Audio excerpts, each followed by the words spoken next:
কেউ আমাকে একদিন জিজ্ঞেস করলো, তোমার প্রথম ভালোবাসা কে ছিল? তাকে দেখতে কেমন ছিল, সে কোথায় থাকতো?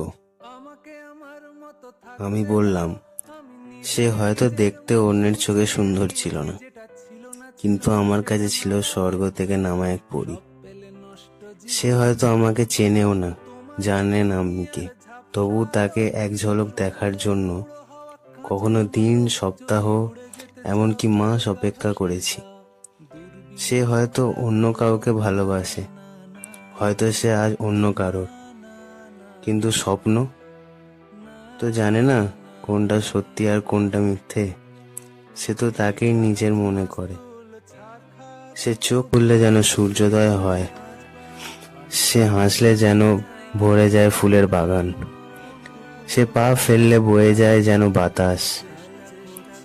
আমি জানি সে কোনোদিন আমার জীবনের সঙ্গী হবে না, তবু এতে আমার কোনো কষ্ট নেই, নেই তার প্রতি কোনো রাগ বা ক্ষোভ।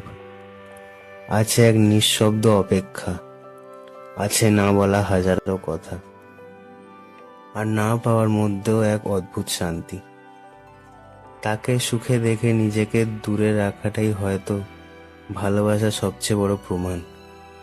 কিছু ভালোবাসা প্রকাশ পায় না, শুধু অনুভূতিটাই থেকে যায়। যদি না পাওয়া ভালোবাসা হয়, তবে হ্যাঁ, আমি ভালোবেসেছি, আর সেই আমার প্রথম ভালোবাসা ছিল, আছে এবং থাকবে।